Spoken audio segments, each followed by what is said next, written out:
So good evening, everybody. My apologies for being a bit late because of the traffic in Delhi. So it's a great honor to welcome you, Venerable Thubten Wangdu. I know you were supposed to teach last Monday, but we have been very patient. So it's next Monday. Today, Venerable is going to give us a teaching on how to overcome ignorance. And well, I think it's a toughest topic Yeah, it is, isn't in it? life. I don't know why I chose it. I know. Anyway, a little bit of introduction to Venerable. Venerable Thubten Wangdu is an Austrian monk who has been involved in the study and practice of Tibetan Buddhism since 2012. He finished the 5-year residential FPMT basic program of Buddhist philosophy at Nalanda Monastery in France in 2022 and completed his studies with a 3-month lamrim retreat.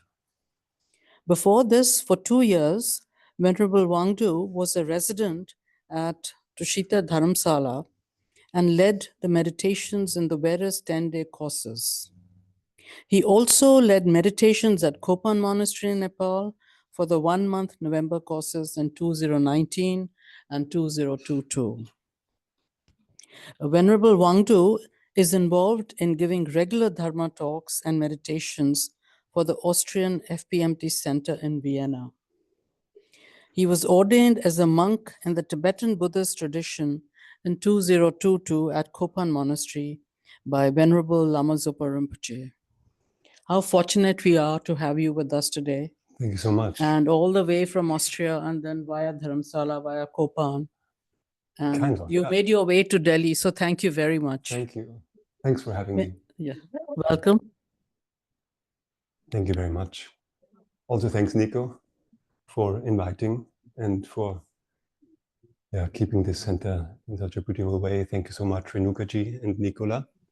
And thanks to all of you for coming. Good evening, everyone. It's good to see you.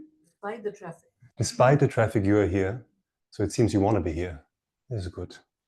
Yeah, so thank you. I'm very happy to be back at Tushita Delhi again. I've been here for the first time giving a talk last year, and now I'm very happy to be back with you again. I arrived from Bodh Gaya about a week ago, a bit more maybe. And I got quite sick, after a month of Bodh Gaya.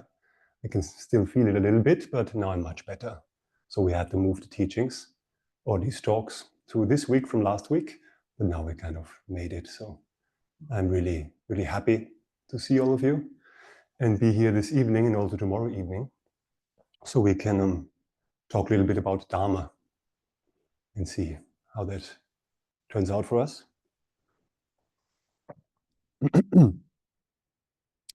So this talk has the title, How to Tackle Our Misknowing of the Nature of Reality. And I wanted to talk about this subject because, of course, in the Buddha Dharma, the main thing that we need to do if we want to be genuinely happy and really lastingly peaceful people is not so much changing the things surrounding ourselves. It's not so much about, designing the external world to our liking, but is about looking within and taming the mind.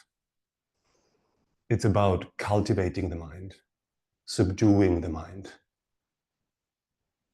It's what we need to do from the Buddha's perspective is we need to overcome our ignorance about the nature of things, which means we need to gradually lead our mind from a state of not knowing reality, not understanding or misknowing the nature of things, to a state of fully knowing reality, of fully knowing the nature of things. That is the idea. If we were to fully understand the nature of reality, we wouldn't suffer, the Buddha would say. This is basically what he taught. The Buddha has discovered that if we were to overcome our own misknowing of the nature of things, we would not have problems or suffering in the mind. He taught that it is our own misknowing of the nature of things which is the root of all our problems and difficulties. That's what the Buddha has discovered. He taught that at the moment we suffer on different levels because we do not see things as they are. It's a big statement, isn't it? Like, we actively misperceive things. We perceive things in a wrong way. He said, we perceive ourselves as inherently existent eyes, like me, inherently existent I, seeing others as inherently existent others, things in the world as having independent self-existence. And through that, mental afflictions, such as attachment, anger, jealousy, pride, and so forth, arise in the mind, which in turn drive our behavior, cause us to engage in harmful action, which causes us to engage in certain karmic potential, which creates for us the reoccurring experience of dissatisfaction and suffering in life. Right? So basically, we are suffering, the Buddha said, due to a cognitive mistake. Not being in tune with how things exist. And if we learn how to correct this cognitive mistake, or in other words, if we learn how to see reality clearly as it is, then also our mental afflictions will naturally diminish and suffering will be removed from the mind completely. And this is something incredible, isn't it? I find. No? When I heard this for the first time, in my first kind of courses in Tushita Dharamsala, when I came into contact with Buddhism, when I heard this for the first time, it completely blew my mind. It really really inspired me a lot. Because what the Buddha said here is, when reality is seen clearly as it has always been, as it is right now, and as it always will be, when reality is fully understood, then it's blissful. Then it's total goodness. It's perfection. It's happiness. It's nirvana. Right? The Buddha smiled when he realized the nature of reality. He smiled when he understood the nature of reality. When he sat under the Bodhi tree and attained a state of liberation and full enlightenment, he smiled. That's why when you look at any tanka painting of the Buddha or any statue, you see the Buddha always smiles. He's rather happy. It's not that the Buddha looked very concerned. No, now I've realized the nature of reality.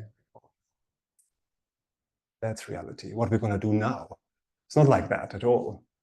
He realized reality and he smiled. And it is said that one of the first things that the Buddha said after achieving a state of full enlightenment was, he said, I found a nectar-like Dharma, profound and peaceful, free from elaboration, unimpeded luminosity, uncompounded luminosity, clear light. So it seems when reality is fully understood, things are good. Things are all right. It's just that at the moment we don't understand. At the moment we misunderstand. And it's not just that we misunderstand in the sense of, us not getting something intellectually. Like, it's not a misunderstanding in the sense of us lacking a piece of information to solve the puzzle or something like that. It's not just that, but it's us actively misconceiving, misapprehending intuitively everything, basically. And it's this basic misapprehension of reality that influences everything we think, everything we say, everything we do, how we interact with others, how we interact with ourselves, how we wake up in the morning, how we go to sleep at night. So much so that we live our whole life on a totally confused basis, basically. We go through life in a state of complete confusion. And this is a bit hard to hear, but we have to understand what the Buddha means by that. The Buddha called that ignorance. We are under the power of ignorance, and through that, totally under the sway of our mental afflictions and karma, and so we suffer. If we are not in tune with how things are, if there's a discrepancy, a friction with how we think things are and how they actually are, if that is not harmonious, if that doesn't go together, there is suffering. If that friction is solved, if things, if harmony is established between how we see things and how they are, if that goes together, no more friction, no more suffering. That's basically it. So that friction, that non-understanding can be changed. And that's the good news. That's what the Buddha taught in the Four Noble Truths. How, yes, there is suffering. Suffering has a cause, our own misknowing of the nature of reality, the mental afflictions and karma that come through that. But a state of total mental health and freedom from suffering can be achieved. How? By way of practicing the inner methods that cleanse our own obscurations, lead us to full understanding, and then living our lives in accordance with that. And the responsibility to do this is, guess what? On ourselves, right? It's ourselves that need to kind of put effort into this by way of educating ourselves with respect to the actual nature of things, following a path of valid reasoning. And then through meditation, mental cultivation, familiarizing ourselves more and more with that reasoning, that more correct view, and then starting to live our lives in accordance with that view. It's through this self-education and then adjusting our actions of body, speech, and mind with that education, so to say, that we can change our view forever and completely liberate ourselves from any form of suffering, dissatisfaction. So this, in a nutshell, is basically the essence of the Buddha's curriculum for us. That's what we call the Buddhist path to liberation and full enlightenment. Overcoming the causes of suffering and practicing the causes for ultimate happiness, enlightenment. It's about what we do with our body, speech, and especially with our minds. So as I was in Bodh Gaya, just now, I spent a month in Bodh Gaya doing a little bit of retreat, or trying to do so at least. And when I was doing circumambulation, doing Kora around the Mahabodhi temple, where the Bodhi tree is, on the south side, I believe. Yeah, on the south side of the temple, there is a walkway, and on the side of this walkway, there are these stones that have inscribed into them some passages of some Buddhist sutras, the Buddha's word. Very beautiful. And I've seen them for many years, but I rarely ever stopped and kind of read them and reflected on them. And this time it kind of hit me, the profundity of the words that were inscribed in these stones. So I actually wrote a few of them down. And one of them said, "No one bestows enlightenment onto you. No one owns it. But fully realizing your own nature is what the Buddhas call enlightenment." This is what Buddhism is all about. It's about realizing your own nature. And if we realize our own nature as a human being, a sentient being, well, guess what? We also more clearly realize the nature of others, we realize ultimate nature of things. Yeah. So here now, when we think about that, that okay, at the moment, it's our own misknowing of the nature of things, which is the cause for our suffering. We want to tackle it, don't we? At least that's what I thought when I made up this title. We want to tackle our misknowing of the nature of reality. We want to overcome it. We want to remove it. Why? Because it is removable. It stands in the way of us experiencing ultimate happiness. And that's what we want. I think so. We want to be really happy, I guess. Don't we? I want to be happy. I want to be as happy as possible. It's just that as human beings, we often go about our happiness in a bit of a confused way, right? I think, consciously we want to be happy, but unconsciously we are always drawn to suffering.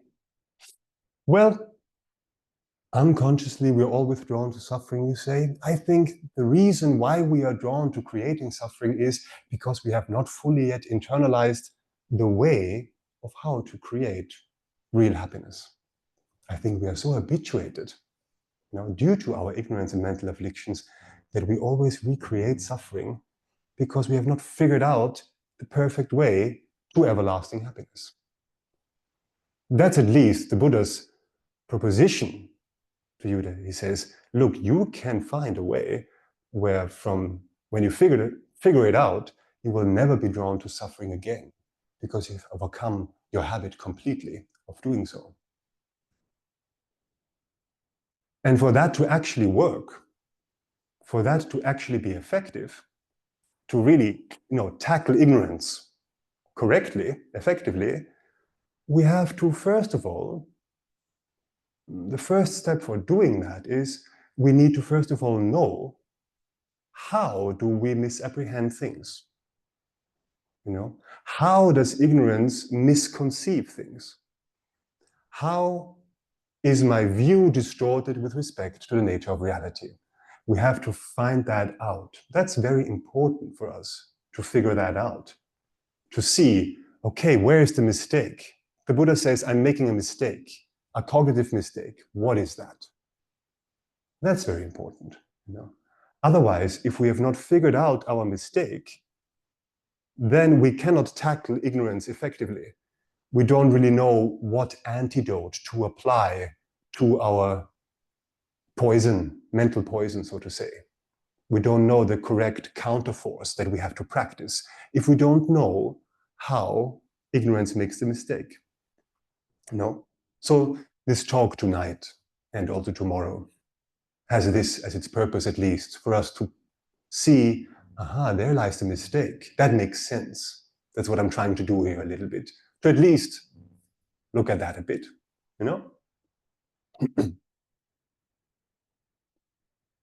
All right. So the Buddha presented a few ways of how our ignorance distorts our view of reality. We can talk about various aspects, how ignorance misperceives things. And the first way that I want to mention tonight of how our ignorance misperceives things, how it makes a mistake, is very related to our daily experience. Namely, we are holding on to, we are grasping all the time at that which is by nature changing to be unchanging. Our ignorance sees things as being permanent and stable and lasting, whereas in fact everything is impermanent, unstable, and not lasting. Although all things are by nature transient and always changing, we hold on to them as being enduring, unchanging, and stable. This is what we do, right? Isn't it? We hold on to things to stay the way they are once we have designed them for us in a certain way. We live our life and we have certain wishes and we put a lot of effort to make these wishes become a reality. Certain person as my partner, certain place as my home, certain things as my possessions, a certain job as my career. Nothing wrong with these things, but we kind of design our life in a certain way. And once we have managed to have everything designed perfectly, then we think, good, now freeze. That's it. This is now my good life. And we want to keep it that way. But it usually doesn't necessarily work, because things change again. And that causes a lot of suffering, a lot of frustration, that instability, that unreliability of things. But you see, if we think about it, everything in this world is naturally marked, is characterized by being impermanent, being changing. That is simply the nature of things, right? Things arise, they come together, they abide for some time, and they disappear. Although things appear to us right now as being constant, stable, and lasting, unchanging, that is not how they exist in reality. In reality, whatever arises necessarily passes away. And that alone is something very profound, actually. Right here. That's it. Whatever arises necessarily passes away, the Buddha said. And this alone, if we really reflect on this, if we really understand the implications of this, is a very deep teaching, I find. We can see that when we look into the world, we can see things arise and pass away all the time. People are born, they grow up, they grow old and pass away. People are here for a while, and then they disappear. Houses are built, they remain strong for a while, they start to wear down, they eventually collapse. Everything in nature surrounding us constantly changes from one season to another, from winter to spring to summer to fall. Nature undergoes a total transformation all the time. Right? Plants grow, abide for some time, bloom, look beautiful, start to wither and die. Mountains, the Himalayas, which look so solid, like a permanent thing. If one thing is permanent, it's a mountain, right? That's how it seems to us. Mountains erode. They also change. Our whole environment is in a constant state of flux, a constant state of change.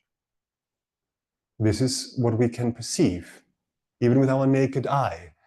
Things surrounding us change all the time. But also in our inner world, isn't it? Inside.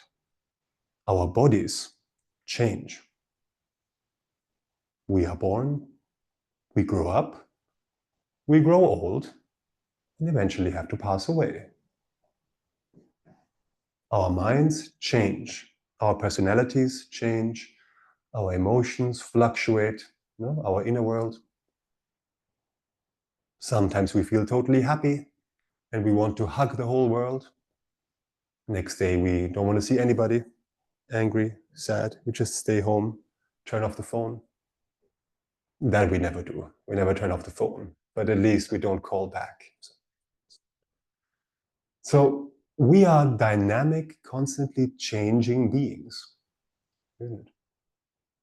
We perceive ourselves as something rather solid, something rather unchanging, me, I. That's how it appears, but that's not reality. Same with our relationships to other people. They change. People come together, they stay together for a while, and they need to part again. No question. We might think, yes, true. But we don't accept that in our hearts, actually. that every meeting necessarily leads to parting. That's a tough one for us to really inhale, isn't it? That whenever you meet somebody, inevitably you must part, whoever it is. Whether it is in a romantic relationship, whether it is a friend, whether it is a family member, someone you just meet here in Delhi for dinner, someone you work with. We meet, we stay together for a while, sometimes longer, sometimes shorter, maybe sometimes our whole life we stay together. But at a certain point, separation has to happen, either because we part our ways while we are alive or through death. It's true, isn't it? This is reality. It's just a matter of time, basically. And we think, yes, I know. But again, we don't sit with that thought. We don't look at it. We don't put it in front of us and start to digest, to really sit with this. But it's true, isn't it? Everything abides for some time, stays together for a while, and then falls apart again. We can observe this with our direct experience. Same with everything, right? My usual example, my favorite cup here, right?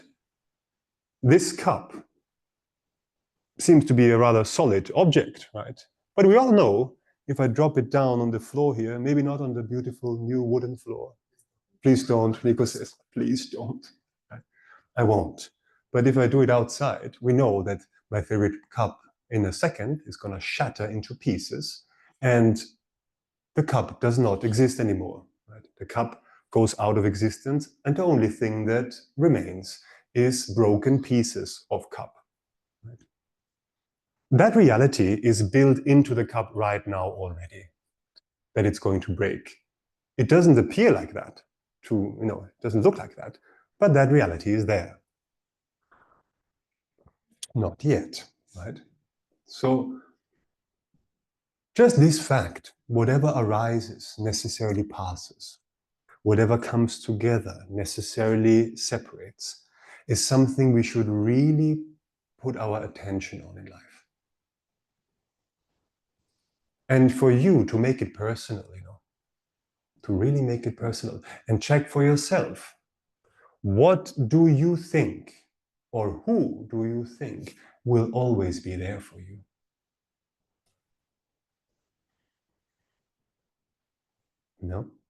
Your cup, or your parent, your friend, your brother, your house, your possessions, your dog, your pet. To really check for yourself, where do you think this is always going to give me security? This expectation, this belief is the cause for dukkha, suffering, Buddha said. If we have that grasp, all things change, right? Not only over time, what we just talked about up until now is what we usually in Buddhist philosophical terms call a coarse form of impermanence. Things arise, abide for some time, and degenerate. Right? Yes, that we can perceive directly, right? We can perceive it with our direct experience.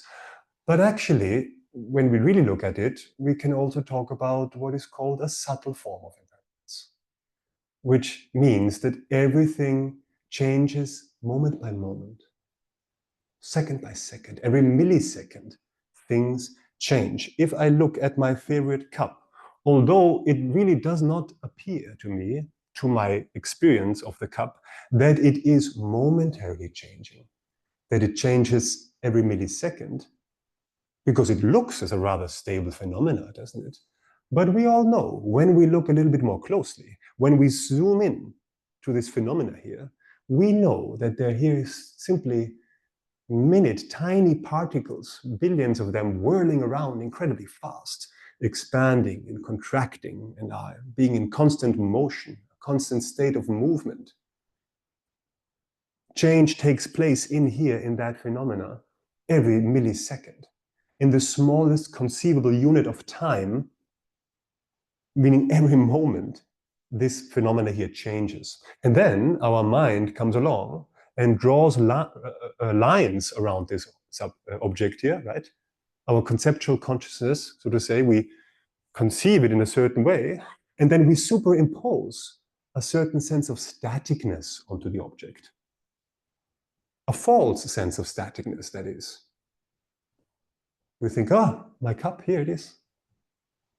And that false sense of staticness that we ourselves project onto the object due to our ignorance acts as the very basis for us to latch onto it, to become attached to it. My cup. Don't you take it away from me. It's never going to break. And most of our emotional responses are happening on the basis of that exaggeration, we can say. So every moment, all that seems to exist in a sustainable way changes. It's because of this that Buddhism compares this world to being like a dream, being like an illusion. You know, it's like an ungraspable state of constant flux and change. It appears to be there concretely. It doesn't exist in that way.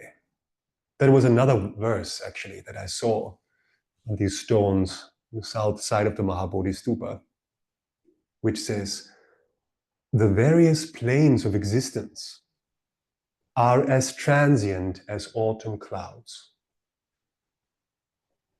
And the birth and death of every sentient being is like watching a theatrical show. The lives of sentient beings pass like a flash of lightning.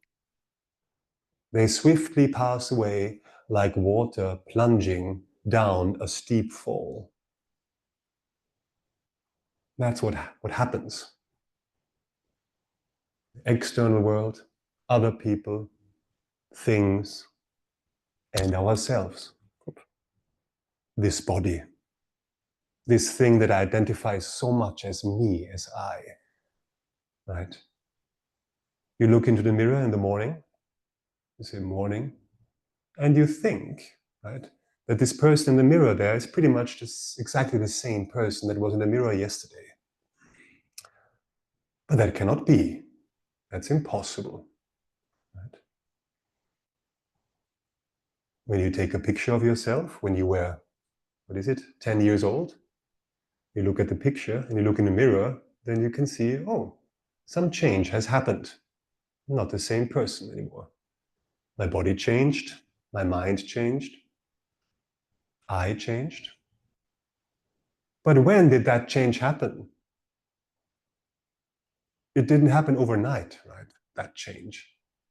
It happens all the time, every single moment.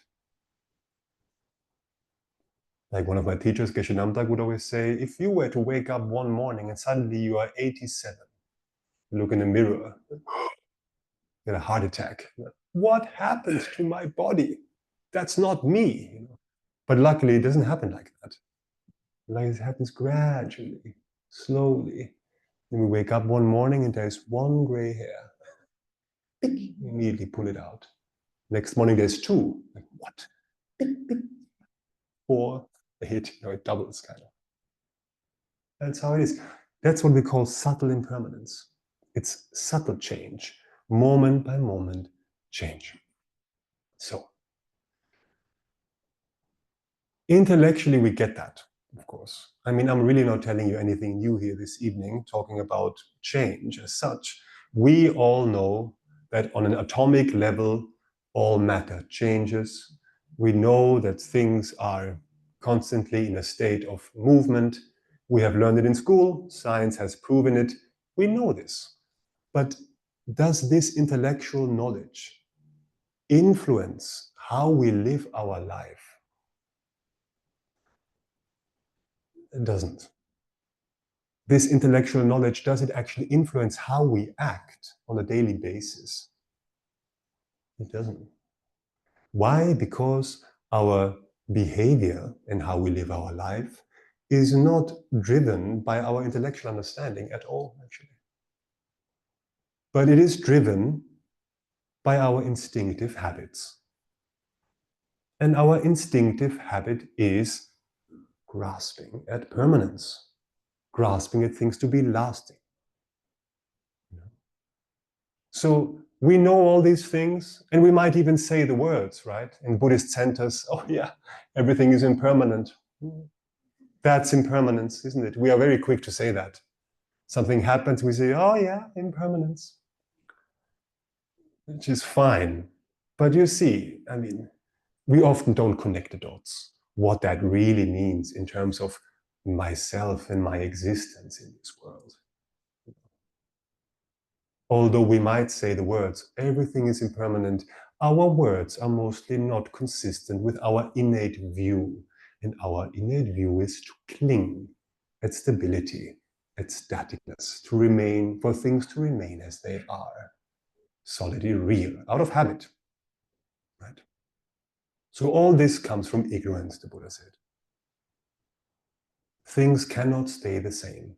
Everything that we see right now in this very moment, and for you back home, the laptop you have in front of you, or the phone, the screen that you see, all of this is coming together due to various causes and conditions.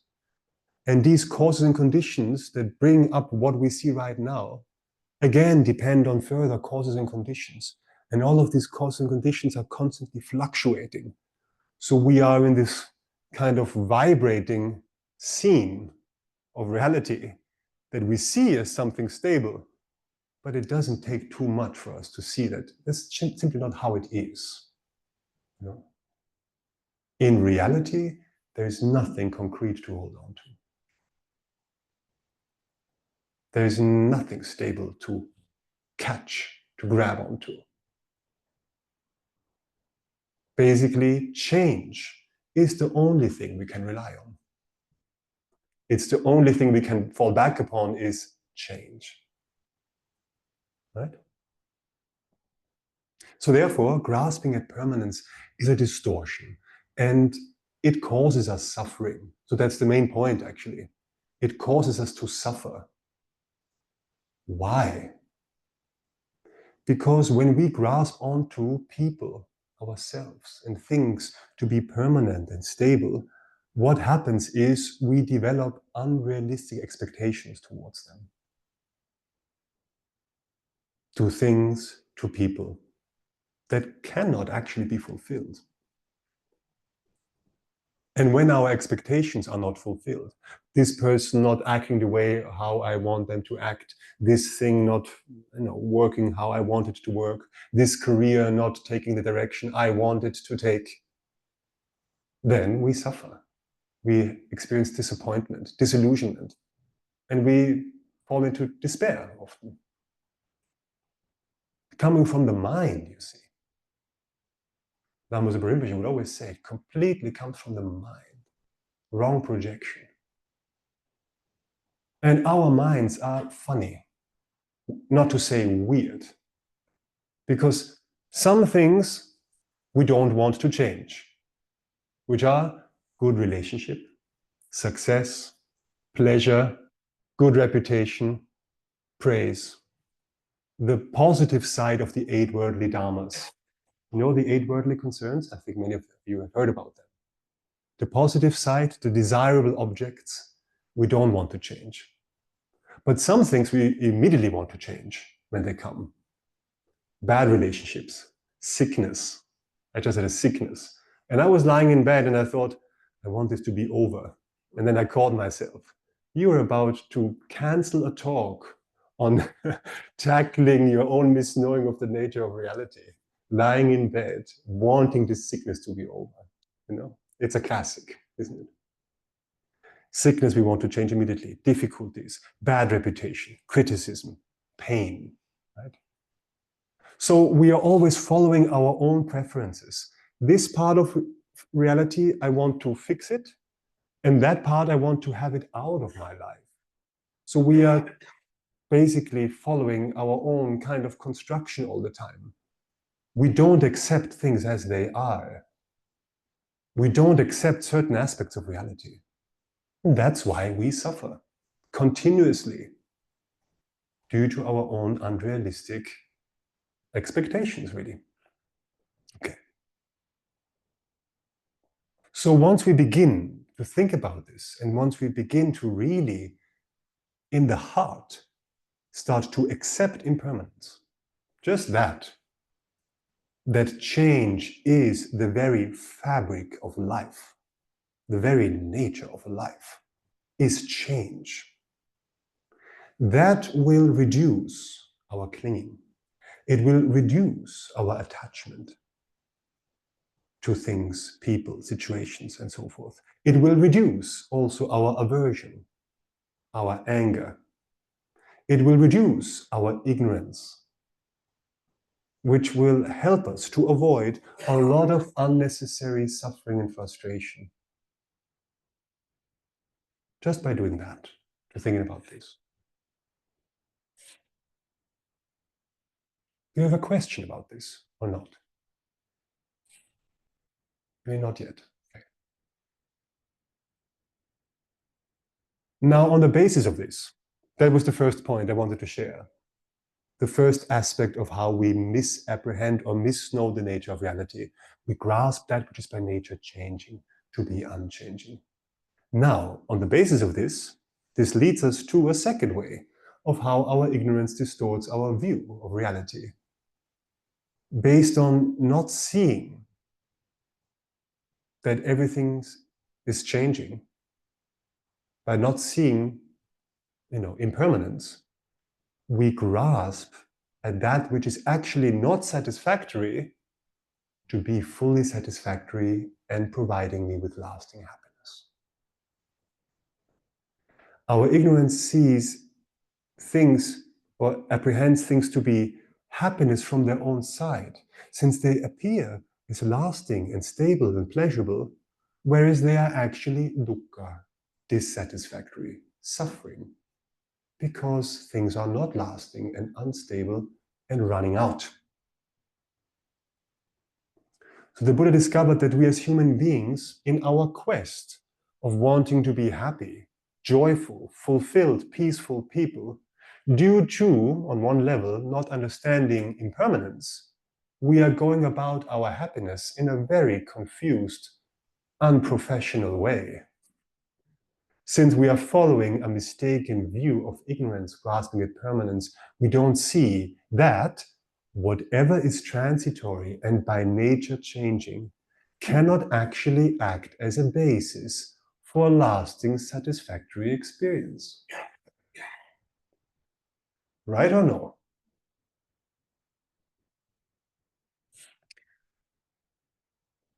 I mean, in our lives, we do have, of course, fleeting moments of satisfaction. We do have fleeting, temporary moments where we really, to be honest, feel very happy. Like, this is great. It can be there. We all have that, right? Now it's super great. That's it. We have these experiences of happiness for a particular period of time. But actually, if we really check our experiences of satisfaction that we have, they are in the end very temporary only. This kind of, satisfaction that we feel when we, come home from work after a long day and we kind of sit down and feel, wow, done for tonight. Now I feel satisfied. Satisfaction coming in. The satisfaction we feel after having a really good South Indian meal I had the other day. Nico took me to this great South Indian place, not far from here. And I hope he will do it again. We have that meal and feel, now I'm satisfied. That's it. Perfect. For the time being. For the time being, because it already ran out. We did it for a few days ago, and actually I'm looking forward to the next thing, right? The satisfaction we feel once we, I don't know, have been to a good party or a good concert, and we say, now I'm happy, now I'm satisfied, this is great, now I'm satisfied, we talk like this, right? But actually it's a very fleeting state. People do try to accumulate all these moments. Of course. We try to accumulate it. We put it into our jar to save as many of these moments, to put them like on a I don't know, a mala, right? You make like this mala of good moments. I lost my mala, as I usually do in Bodh Gaya. I lose my malas, and then you have it, and then you want to keep it. And it appears like for a while you have that, little mountain of marbles, of little pearls, of satisfactory experiences, and they remain for a while. But then they slip through your fingers, they run out. And you have to accumulate more and more and kind of always design your life to have it in that green space, red, orange, green. And you have to kind of always be there, But however hard we try, and however many times we repeat it again and again and again, we spend our whole life going from one temporary pleasurable experience to the next temporary pleasurable experience. And they always run out again and again and again. And dissatisfaction starts to settle in again and again and again. We are constantly moving. Really check your daily life. I mean, not you, also me. We have to check. Check what we are doing from the moment we wake up in the morning through our day until we fall asleep at night. Is that we move from one temporary pleasurable experience to the next. The mind always thinking, what's next? From the first coffee in the morning to the last coffee in the evening for some, right? We're looking for something nice. We're chasing after various situations to provide us with happiness, but it's never enough. It somehow never stays. We often end up confused and frustrated. The Buddha called these short-term forms of happiness the suffering of change. And I think many of you are familiar with that term, some of you at least. The Buddha talked about various levels of dukkha, various levels of dissatisfaction or suffering. And one of them is called the suffering or dukkha of change. And it is a form of dissatisfaction or suffering which is not so easy to realize initially. Why? Because it refers to what we usually identify as our pleasant experiences. The Buddha describes that our current pleasant experiences are in their nature dissatisfactory. Because the pleasure we get from them always fades out again. It never lasts. It is impermanent. Our so-called happiness experiences are in the nature of change and are therefore unreliable. He says, your fleeting experiences of happiness always lead you to disappointment, since you wish for them to last, whereas they can't. They always run out. And you experience them with a confused, craving mind. So the suffering of change, what we have to see here is, what we really need to appreciate here when we talk about this is, as I said, although we do experience various short-term forms of happiness, once you begin to analyze these experiences for what they actually are, and that's really up to you to personalize that and think about what it is actually for you, what you go after, what you're very prone to follow after to make you feel good. When you start to analyze the experience for what it is, you will find that your experience of temporary pleasure does not actually have the potential to make you really happy. They are pleasant only for a limited time. And further, most importantly, they are pleasant only in comparison to a former state of displeasure. You know? Although we believe that a temporal pleasure is in and of itself a state of joy, in fact, all a temporal pleasure really is, it's just a temporary relief from a former state of suffering that we kind of activate to be relieved from the state of suffering we just experienced. And temporary pleasures are not in themselves a state of happiness, the Buddha said. What did he mean by that, though? You see, let's take an example. At first, a particular activity is very pleasurable. It feels very pleasant to engage in it, like having a piece of chocolate cake. Right?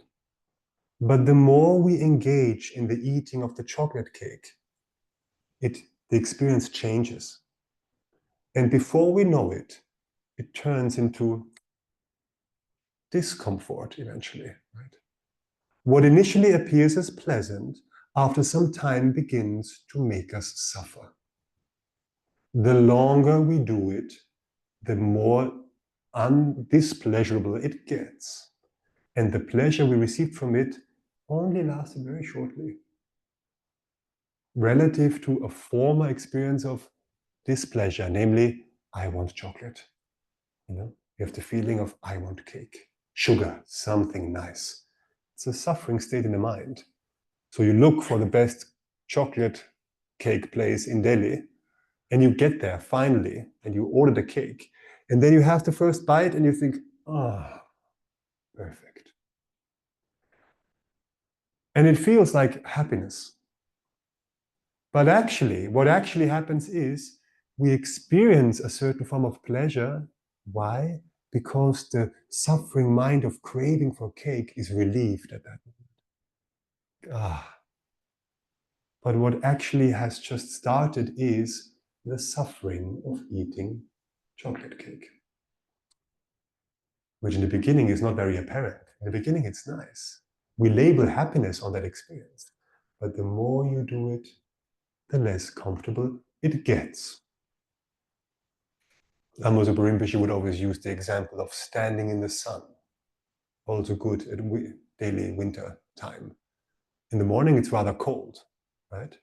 But then, after a certain time, like 8, 9:30, the sun comes out. And you stand in the sun and you think, standing in the sun, so nice. Look at the sun, so nice. And you stand there for a minute, for 3 minutes, 5 minutes, 10 minutes.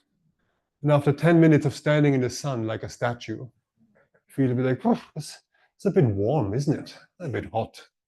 Maybe I go back to sit down and relax in the shade. And you go and sit down, relax in the shade, and the first moment you think, that's much better. Sitting in the shade is so refreshing, so nice. And you sit there for 1 minute, 3 minutes, 5 minutes. After 10 minutes of sitting in the shade, you think, this is a little bit fresh here in the shade. Maybe I go back to the sun. And you spend your whole day going from sun to shade, to sun to shade. And it's very clear that neither standing in the sun nor sitting in the shade are in and of themselves states of joy. Relative to each other, you kind of can play with them. But you see, it doesn't take too much to see that actually both of them are states of discomfort. It's just how long do you have which?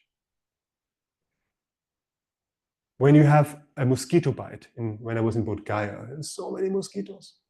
That's good here in Tushita. Up in Dharamsala, where I live, we don't have mosquitoes. We have monkeys, but no mosquitoes. Yeah. Excuse me, over here, I think then the middle path is the best. Little bit of little bit of sun, little bit of shade. Yeah, like one arm in the sun, one arm in the shade. Maybe. Just the middle path. 12 minutes here, 2 minutes there. Just joking. I'm just Real happiness in the middle path. That's how we talk, right? I mean, the thing is, we experience things in a confused way. We expect one particular thing to give me that. But as the Buddha would say, of course, nothing, no particular circumstance, no particular pleasurable feeling, no particular thing, not even another person, can give you, provide you with a state of happiness. But it's about how we experience from inside, how we apprehend something, that will determine our experience of it. That. So our experience is, our confusion is that we experience a short-term pleasurable feeling, which is fine, a pleasant feeling.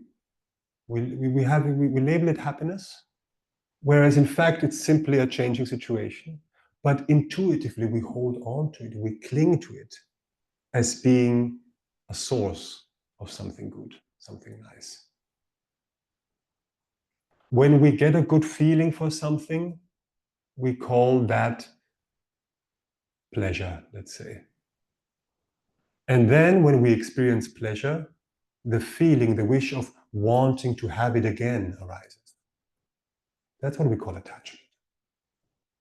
Wanting to have it again and again. And the more you get it, the less you like it. You want something else. Because now this sun makes you happy. You like it, you like it, you like it, cling, cling, cling. It runs out, shade. Cling, cling, cling, klung, klung, klung, klong, klong, klong. Right? We go from one thing to the next with this inner expectation. It's going to satisfy me. That, from the Buddhist perspective, is simply not possible. Again, we are going about our happiness in a confused way. Our ignorance leads us on mistaken paths.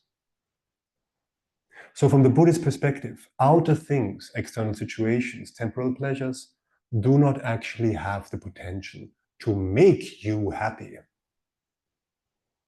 A sense of lasting, true satisfaction is something that arises not from things, but from within. It arises from your own inner wisdom, your own inner compassion, how you apprehend things. That's where it comes from. And the less ignorance we have in our minds, the less we misperceive how things are, the less we will be led by our attachments and our aversions on mistaken paths that cause us to re-experience dissatisfaction, basically. So that's the second point I wanted to talk about today. First, we grasp that which is changing to be unchanging. And then we grasp that which is actually unsatisfactory in the end, because it's always changing, to be satisfactory because we think it's permanent. And that keeps us cycling. Not cycling, circling in a state of reoccurring dissatisfaction. You agree or not?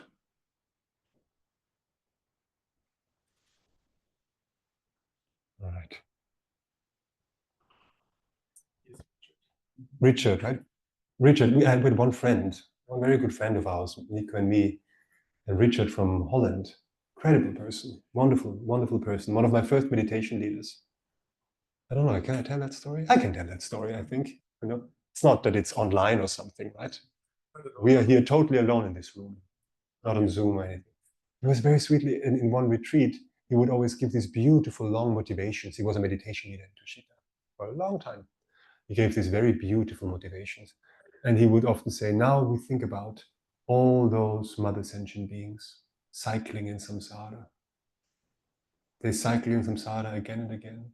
And we were always thinking, because he's from Holland, no, it's these sentient beings cycling in samsara. Like, morning. Yeah. And then I think one person said, circling in samsara. And he was like, wow, circling in samsara. So that at least we get the picture out of our minds. Cycling, although it's actually, anyway. Okay. They say cyclic existence. Cyclic existence, I think it's actually not incorrect to say cycling in samsara, but it's just our minds, our childish minds that kind of went there, I guess. Yeah. I hope he's well, Richard. Incredible person, unbelievable, wonderful friend. So like that, it's now, should we take a break, you think? Oh, Up to me? Well, maybe if you don't have any questions, maybe let's just take a short break because it's been more than an hour. And then maybe we see, maybe one more point I would like to say, mention after the break, which is actually the most important one. And then we can see if we also have some questions, something like that. Let's just have a short break. Is that okay? Maybe, how long do we take a break usually? 5 or 10 minutes. 5 minutes? Yeah. 7 minutes. 7 minutes. Let's take, yeah, let's just take 10 minutes. Or is that long? Just 10 minutes break. Is that okay, Zoomies? And then we'll continue. Thank you.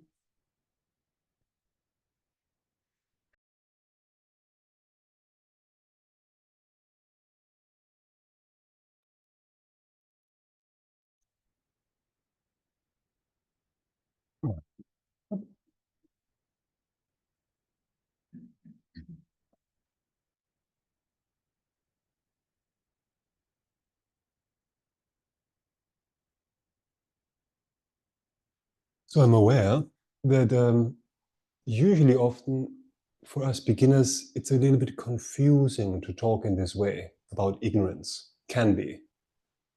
That our own misknowing of the nature of things causes us to suffer. You know, it's often a bit of a mouthful. It sounds maybe a little bit philosophical. No?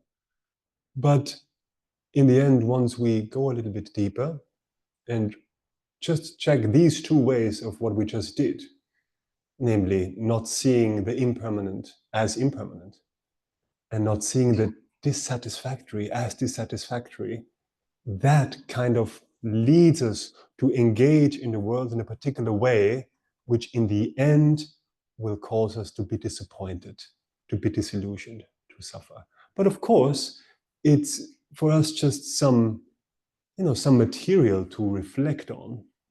And we have to take that and then we have to make it personal and think, all right, where do I hold on to permanence? Where is it in my life where I really feel, yeah, here I cling. This I want to stay. This I put together and it's there to stay. Where is it in my mind where I start to cling? This particular view that I have of this person, this particular view I have of this situation, my past, my present, my future. You know what I mean a bit? Where do we hold on to and make things solid and concrete without accepting their natural fluidity, so to say? And then especially, what do we trust in with respect to what brings us happiness in life? How do we go about our satisfaction and our security, feeling of security in life? What is our strategy in the light of these particular points that we've just gone through? And then see, is that a valid strategy that I have there or not? And even though I might know it's not, like, no, it's not, but who cares? It feels good. Right? Then to see, well, how does that actually lead me to reoccurring dissatisfaction? How has it led me to reoccurring dissatisfaction in the past, again and again? And how much, though, do I still trust this particular thing or activity or person or situation to give me happiness? If I just do it one more time, let's just give it one more try. Let's just for one more year, then I'll stop. You know? The thing is, every time we knowingly follow ignorance, here I'm speaking of, no, if we don't know, we don't know. If we make mistakes, because due to our ignorance, but being totally unaware that this ignorance is active, well, then we suffer, and it's very sad because, like, okay, we have not found a way yet. Right? But what's even more sad is if we have found a way and we have understood it leads me to suffering, but we still do it, right? Because what happens is then we make imprints in the mind. to habituate ourselves to more and more do it again and again on the basis of actually having understood, but still we don't follow that understanding. And that's really a problem. So Lama Zopa Rinpoche would often say, every single second, you have the choice between samsara and nirvana. With every action you do with your body, speech, and mind, you have the choice. Is this an action that is going to lead me to the experience of happiness, like genuine happiness, real happiness? Is it a virtuous action? Action based on wisdom, compassion, understanding, goodwill, whatever it is? Or am I following my negative mind, non-virtuous mind, attachment, anger, pride, delusion, so forth? And it's really true. I found that so inspiring when Rinpoche said that, because he said, when you are aware, when you go through your life with mindfulness, every moment that decision is there. You know, when you don't know about all of this, then, well, you don't have the decision, because you're kind of just driven by your way of life. You know, well, it's just nice to do like that. I don't know any better. But once you know a little bit better, once you attend kind of Buddhist teachings, Buddhist retreats, and study these things a little bit more, and come to this center, for example, or other centers, and deepen your knowledge and your understanding, and you know, but then you still don't actually make it your responsibility to pull yourself together, so to say, then we really create suffering. True or not? You know what I mean? I'm talking to myself here as well. It's a big responsibility. Once you know, you cannot unknow. Like, anyway, so we have that choice. Why in the West do they say ignorance is bliss? That saying is a saying that ignorance is not bliss here in this context. Ignorance is in fact the cause of suffering, right? I think in the West they say ignorance being bliss is, well, if I don't know about something, I'm fine. You know? And we still might believe that a bit, right? Doesn't matter. Because it's tough to practice Dharma. It's difficult. It's hardship, right? It doesn't always feel good. In other words, creating the causes for ultimate happiness is not pleasant often. On the opposite, it's often very unpleasant. Any one of you who ever sat through a 45-minute meditation knows how unpleasant it can get just trying to focus your mind. But beyond that, trying to live your life in virtue, abstaining from harmful behavior or following your attachment is hard. Much easier to follow attachment, it seems. But once you know, hey, attachment leads me to suffer, then the mind says, no, it leads you to pleasure. Just do it. Have the cookie. Go to the party. Jump on that person. Do it. No? It's going to be blissful. Well, for that moment, there is some bliss arising. The Buddha said that's, in fact, the ripening of a past virtuous action, where this pleasant feeling arises and you kind of exhaust it. But while you do that action of following attachment, you create the imprint in your mind for future harmful experience of suffering to arise. One of my teachers in Italy, Geshe Champa Gelek, he very firmly said, every time you experience pleasure, you use up merit. You use up the stock of merit that you have accumulated due to past virtuous action, right? That's a big one. Suffering is virtuous. Well, the thing is, of course, we can also see that when we suffer or where we have an unpleasant experience, there is a certain ripening, an exhaustion taking place of harmful action in the past, right? And that particular exhaustion, well, we can call it maybe a form of purification, or at least would be more correct to call it an exhaustion of negative karma, maybe. No, that a certain negative potential of harm that we have planted on the mind due to non-virtuous action in the past is exhausted due to experiencing that suffering. And that particular suffering will never have to experience it again. it goes so far that when we do purification practices, according to Lama Zopa Rinpoche, then if our purification is very powerful, then we can experience a certain unpleasant situation, a certain suffering, like a headache or a nightmare or a cold or maybe breaking our finger, which is comparatively minor to the particular karma we've actually been purifying. Like mitigate. Well, in Buddhism, they would talk about, the Lamas often talk about the karma you have accumulated of having to be reborn in the lower states of existence in the future. You have purified that, and that now just ripens as a headache in the present moment, just as an unpleasant experience right now, which is unpleasant, but actually exhausts due to your purification practice. A lot of harmful karma that you don't have to experience now in the future. They talk like this, right? So the point being, a pleasant experience is the ripening of positive deeds in the past. An unpleasant experience is the ripening of harmful deeds in the past.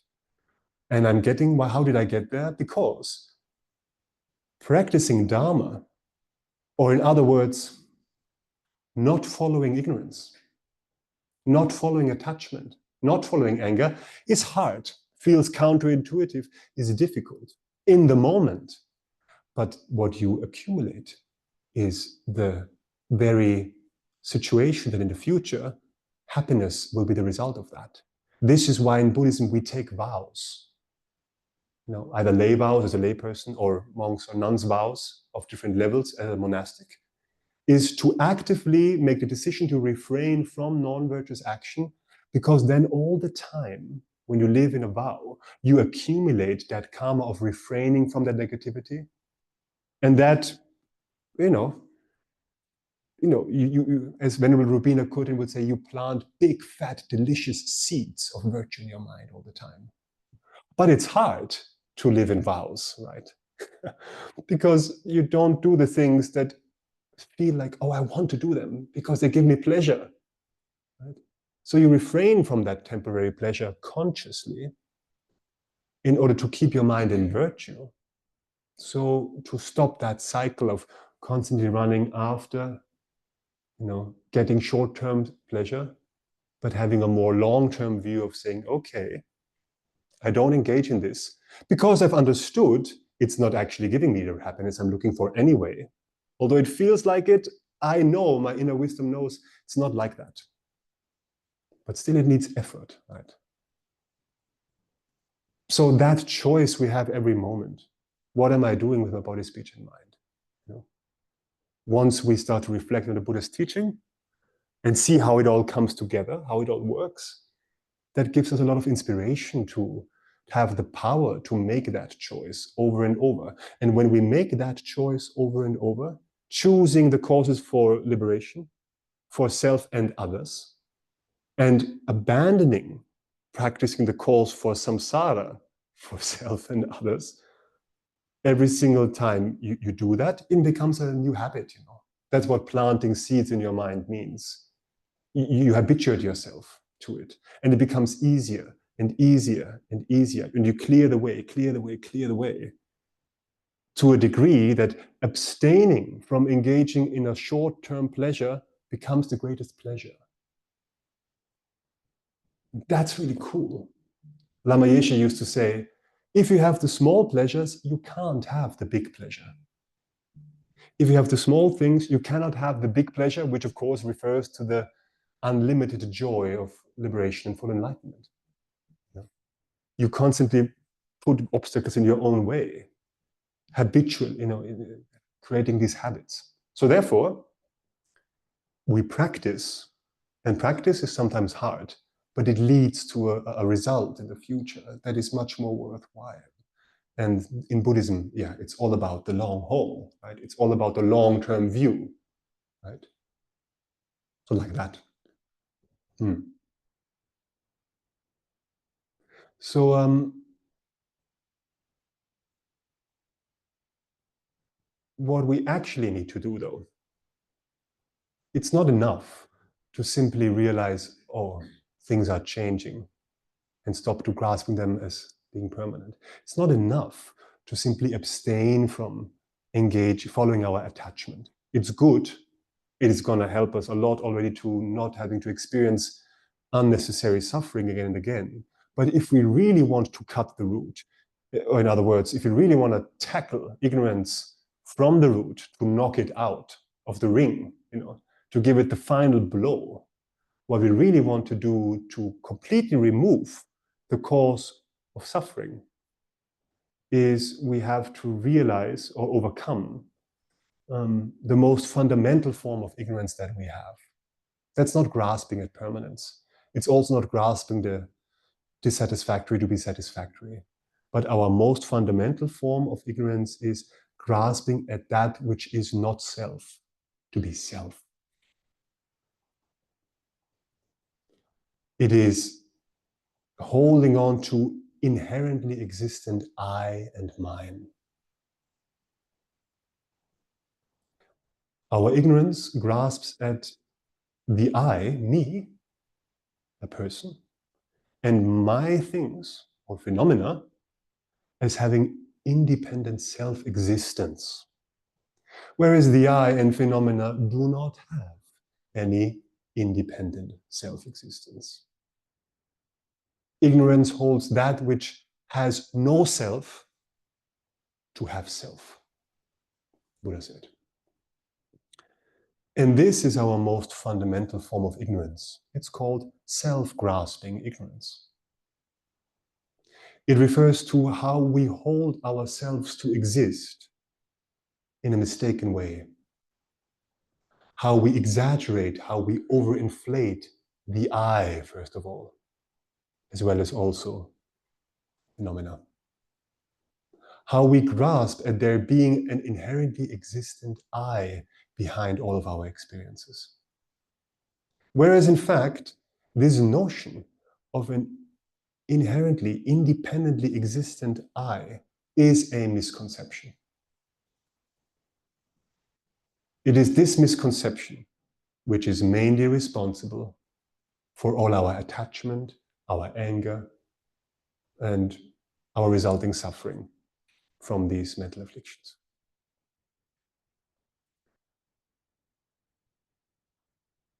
So at the moment, as human beings in our life, we have a very strong sense of I, right?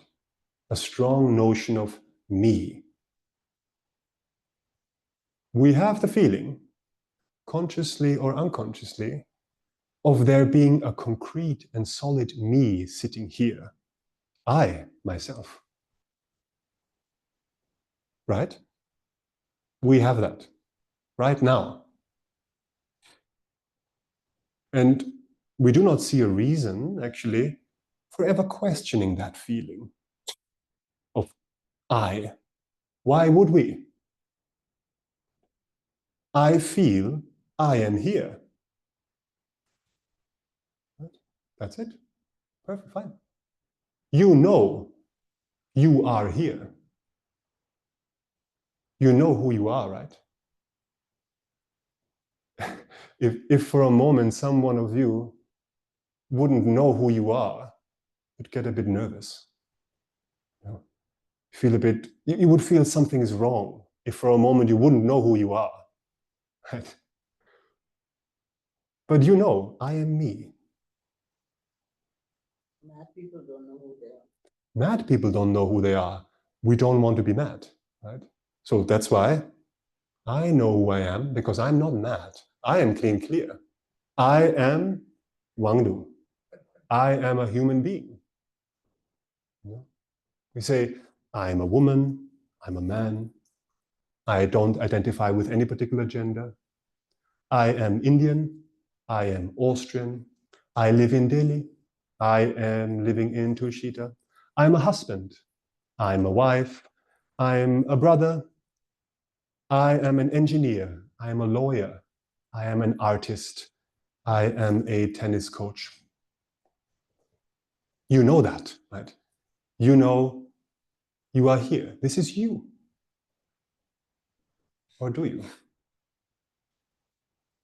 However, when you were to examine, when you were to check for what exactly it is that you are. Like analyzing, who is this I that I think I am? It becomes very difficult to point to something that is it. Where we can say, this is I, this is me.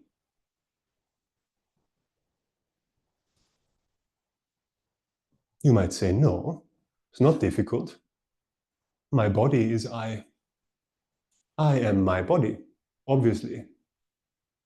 We might say that. Well, if we say that we are our body, then we should be able to identify one part of the body that is I. Yes or no? Just briefly, we're going to go into that tomorrow, actually, in more detail, but just briefly, let's see if we can actually do that. When you look for I in the body, where can you find it? Can you pinpoint anything in this body that is I? The body has many different parts, right?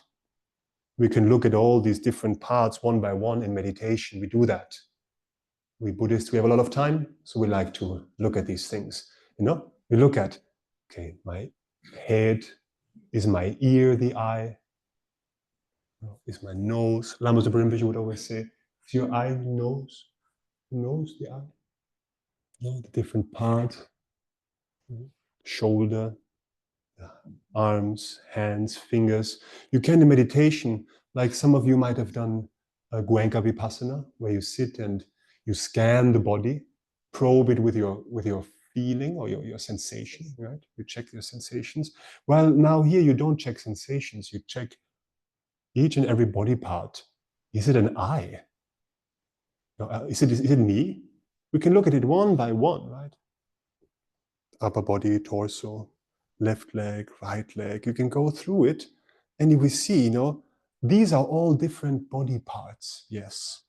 They are all impermanent, momentarily changing. They are all existing dependently. And you cannot really point to any of these parts and say, this is I. This is I, Nico says. Right. That's the thing, Sometimes we look into another person's eyes and we say, I look at you, right? The eyes are the gates to the soul, they say in some traditions, which is a beautiful thing to say, has something to it. But is the eye the eye? I mean, is your two eyeballs the eye? Well, Descartes said, I think, therefore I am. Well, the eyes don't think, right? No. The I think, therefore I am. well, Think. Well, we're not in the mind yet. We're still with the body. If you take out your two eyes, take out the two eyes of your partner, put them on the table. You have a person there on the table? No, it's just physical matter, right? So the point is, nothing in the body, although we might say, I am my body, when you start to check, when you start to analyze, there is no really an I to be found in the body as such. You say, I have a body. Well, if you have something, you cannot simultaneously also be it. Anyway, so I think we can say the body itself is not the I. Well, then we might say, I am my mind. I am my consciousness. This is who I am. Okay. Well, what part of your mind are you?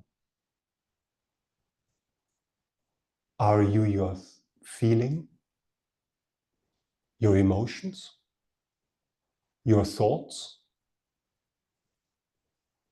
Are you your memories, your kindness, your hope, your fear?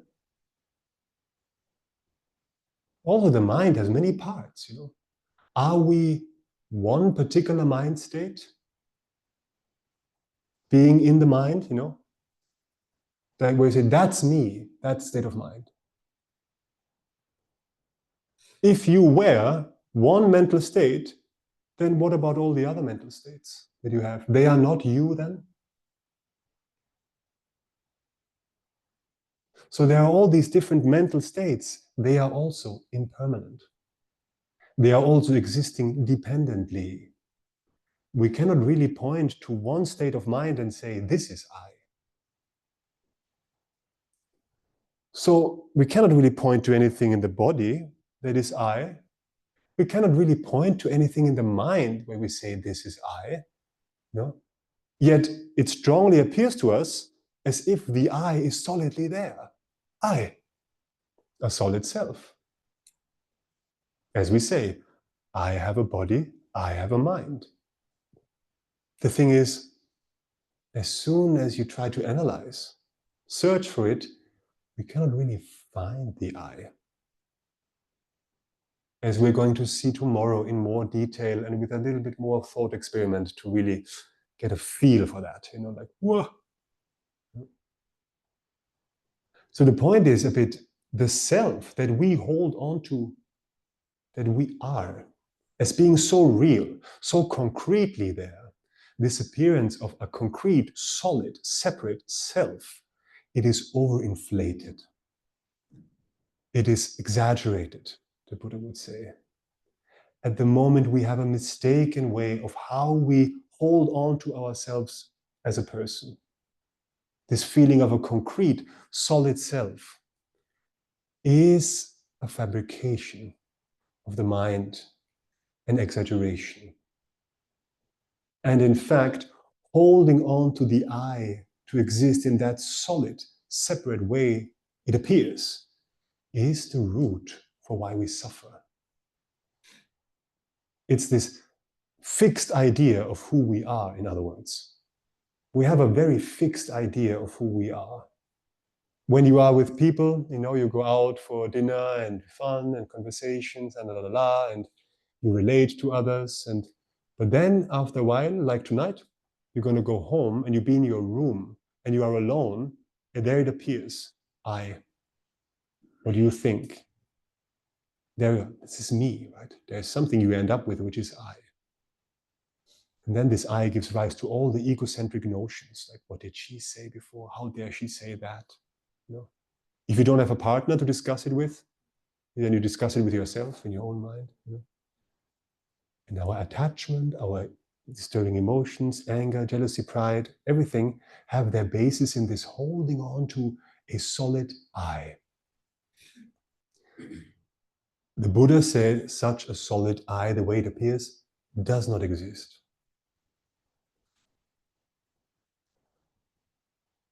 However, we are not saying here that there is no I whatsoever, right? You do exist. You exist, right? No worries. I exists. You as a person exist, but not as concretely and solid the way you think you do, the Buddha said. The I exists as a mere convention. The I is a conventional designation that we put onto body and mind. We call this combination of body and mind, we give it the name I. Depending on the body and the mind, which are changing constantly, we give the name I. So that I exists. It exists in mere name, we say. It's merely designated by the mind. It is imputed by the mind. However, in our experience, we grasp onto that convention that is labeled by the mind as more than just being a designation, a convention. We hold on to a concrete self-identity that is objectively there. An essence in here that is independently, totally that. Independent of the body and mind even. A concrete, objective self. that is in fact not there. And this is a mind-blowing thing. And again, tomorrow we're going to dive in it a bit more deeply to see its implications. Okay. So, we designate I. We call this body and mind, these psychophysical aggregates, the Buddha would say, we call them I, which is fine, no problem. But then we grasp that as fixed. And the same goes for us of how we relate with others and with objects.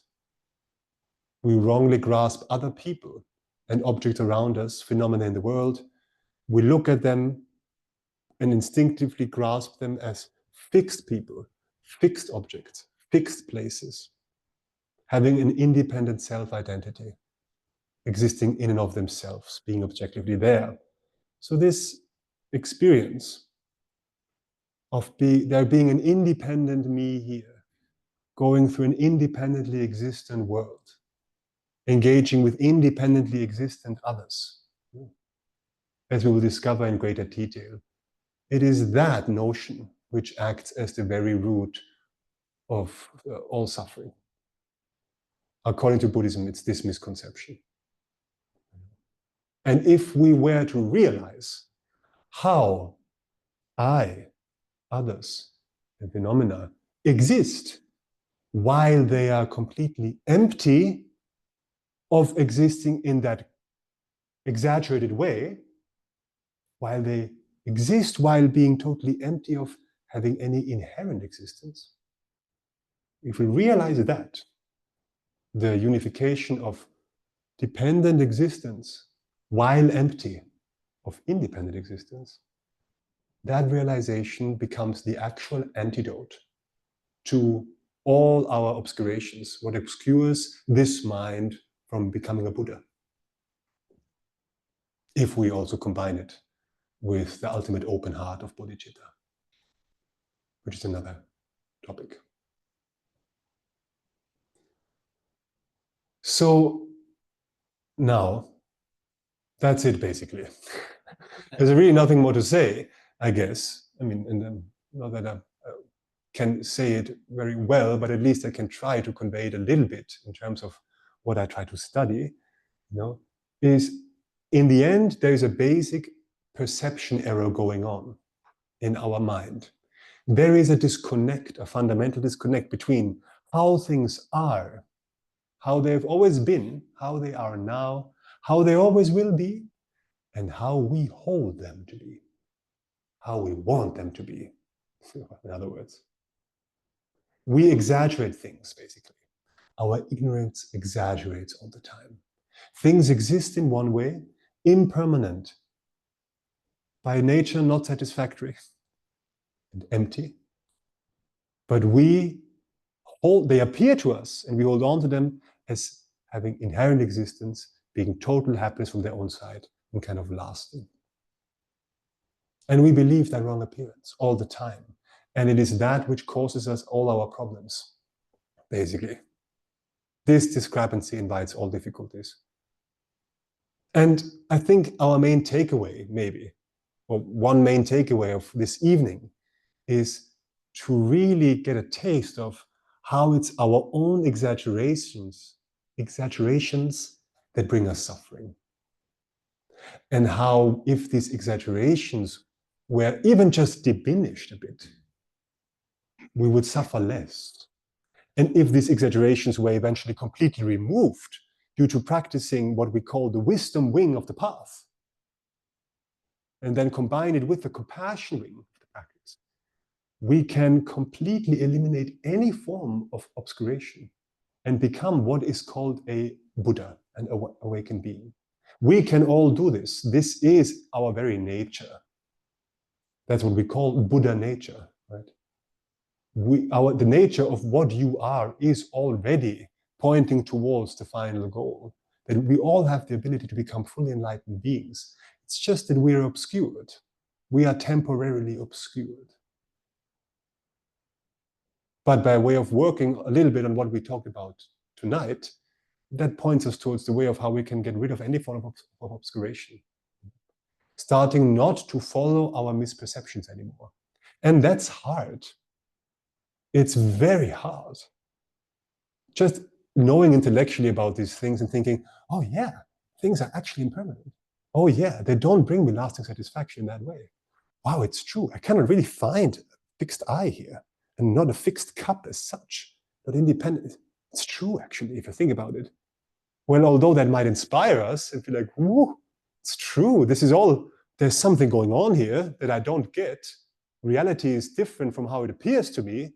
That alone doesn't help. We have to habituate the mind so strongly with it that we really overcome our innate habits of ignorance. And that is difficult. That is hard. We have to go against the grain. We have to swim upstream. Because outside in Delhi, everyone swims the other direction, right? Like permanence, satisfactoriness, inherent existence. Let's go for it. That's our world acts in that way. So now we are here and thinking, but it's completely other way. We have it completely upside down. We are mixing it up. This is actually, reality is totally contrary to that. Well, then to integrate this is not easy, right? But it's the only way.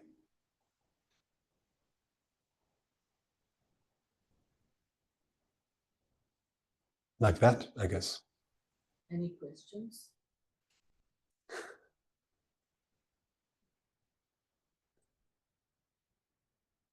Someone has to at least ask one question.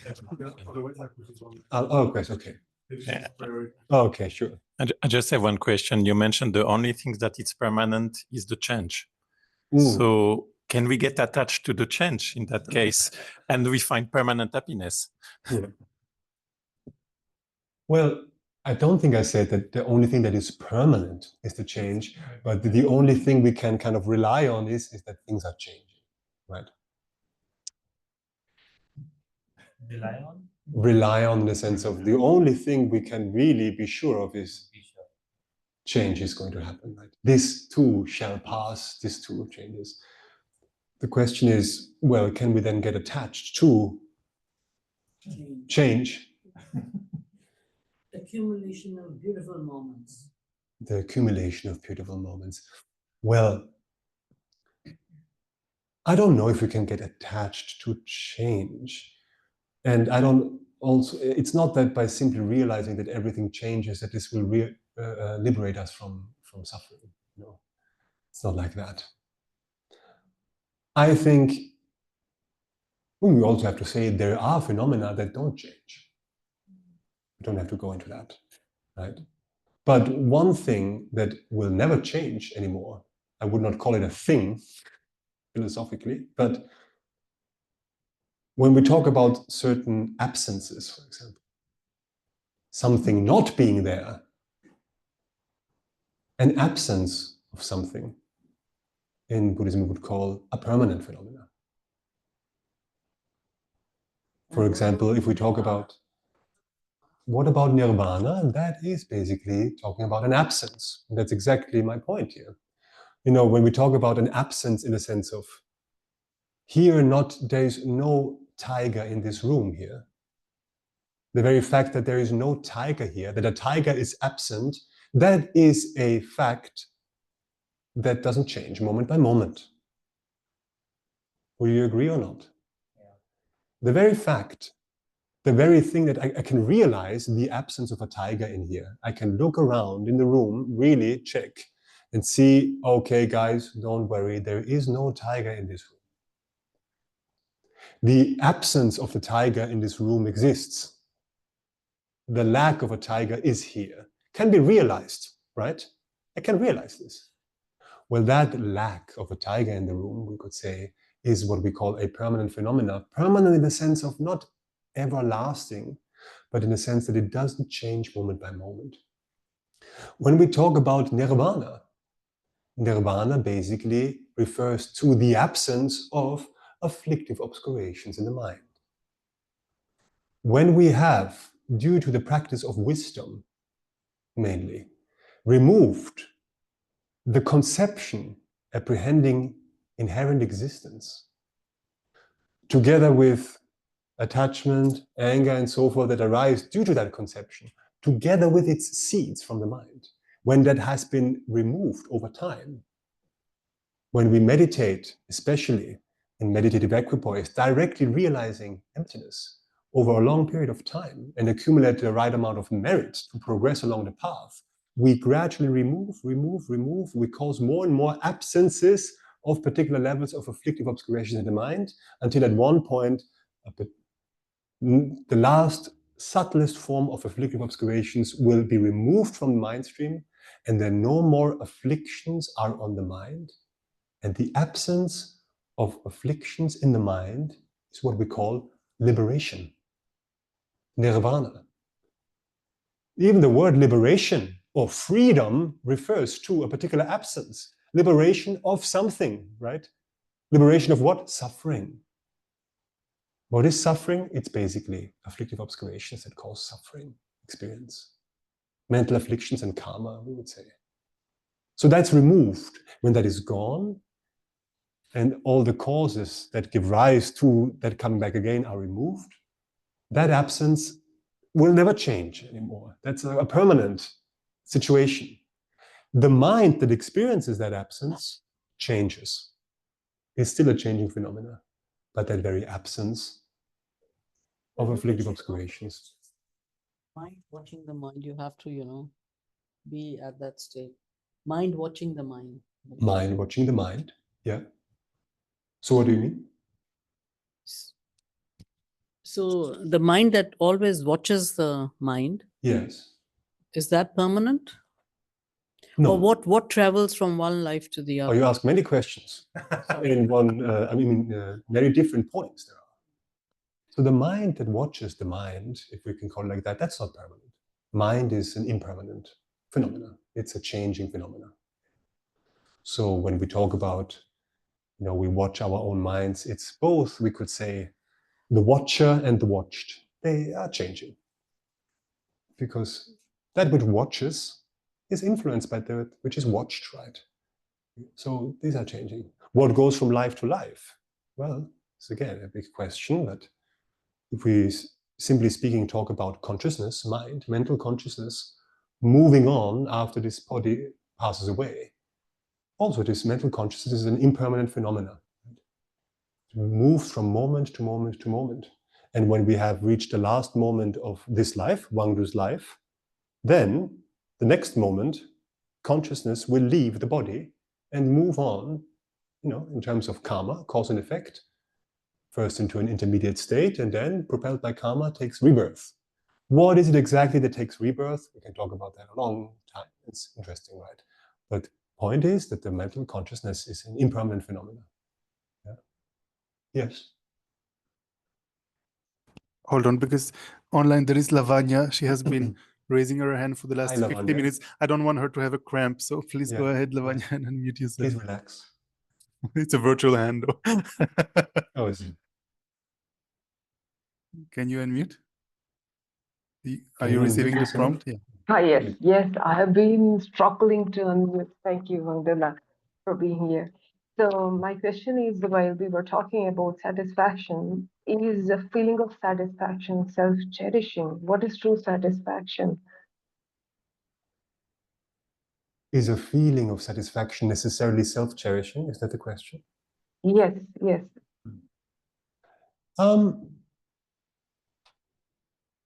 Not necessarily. The short answer is no. To feel satisfied does not necessarily relate to having self-cherishing in the mind. I don't hear you. You're off again? Yeah, you know. Yes. But then what is true satisfaction? What is true satisfaction? True, real satisfaction is when we are free of self-cherishing. Real satisfaction, true satisfaction. A point of absolute perfect. What do we mean by true satisfaction? We mean a final sense of the final fulfillment of our true potential. Real lasting happiness is the absence of afflictions in our minds, and eventually us being able to cause that for other beings as well.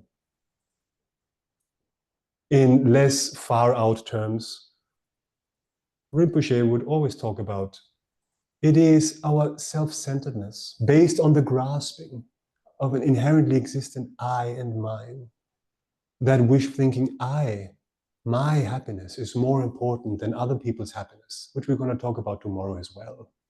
That is the, I mean, exactly the essence of That Mahayana. limits, right? That limits our satisfaction. Yeah, right. It I agree. Yeah. Ironically, our own self-centeredness and our own self-cherishing mind is the very thing that limits our capacity to be truly happy. That's Right. why in this tradition we say, the more we are able to diminish the selfish mind, the self-cherishing mind, the self-centered attitude, and the more we are able to open up towards others, of course, based on the wisdom of dependent origination and no separateness, ultimately, the more space for true satisfaction will actually arise in the mind. Yeah. Thank you. Yeah. Venerable, this is a follow-up question to what you just said to Renuka ma'am. So you said consciousness moved from one lifetime to another lifetime. And you're also saying that there is no I if we look at an ultimate level. Isn't this consciousness which is moving from lifetime to lifetime, can we call it an I? Is this not an I? If no, then why?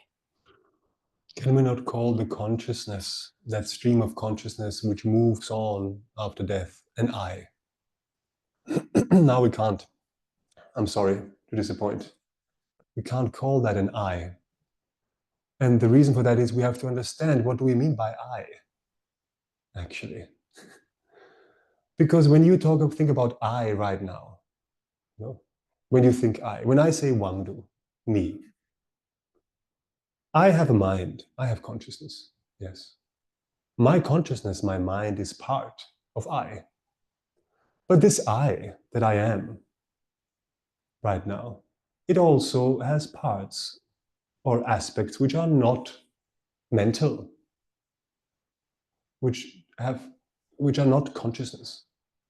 Because I sit, I speak, I drink, I walk, I get sick, I have a cold. All of these are physical aspects also, right? That comprise or are comprised by that term I. So Wangdu is this person that is designated in dependence upon mind and body. So now when my consciousness leaves this body, because Wangdu's body becomes so sick that it eventually dies, then consciousness, the continuity of Wangdu's consciousness happens. But at that time, when Wangdu's body is dead and Wangdu's consciousness moves out, let's say, there's a continuity of consciousness happening, right? But is that still Wangdu? Is that a question? Yes, it's a question. You're saying the question, let me just to be sure I got it right. You're saying the consciousness which is moving, is that Wangdu? Is that the question? Yeah. I mean, according to you, it's not Wangdu, because you said it's not an I, but why is something which I'm not very sure? Because Wangdu existed in dependence upon Wangdu's body and that and Wangdu's mind at that moment, right? Right. Of me being alive right now. Once this body has passed away, is a corpse, and consciousness continues on, there is a continuity of consciousness, which will eventually take rebirth, maybe in Memphis as Susan, right?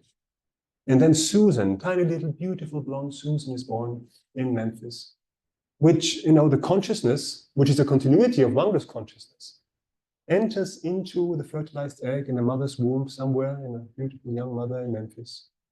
And then Susan grows in her belly. There's a new body. And also a different mind states are happening. But it's the continuity of Wangdu's mind, yes, that is being reborn, we can say, in that new body. But there is no Wangdu-ness that traveled from this body to the next body. There is no I that is in any way fixed that travels from life to life. But I think the technical correct answer would be that by way of consciousness continuing, the mere I, the I that is merely designated in dependence upon this consciousness, the most subtle body that is also kind of traveling with it, but let's not go there, I guess. There is an I, but that is not Wangdu anymore. So we would not say that the consciousness is a fixed I that goes from life to life. There's nothing that moves from one life to the next that is a fixed entity like a self. The Buddha was very clear on that. No, there is no self or soulness to me that moves from this body to the next body.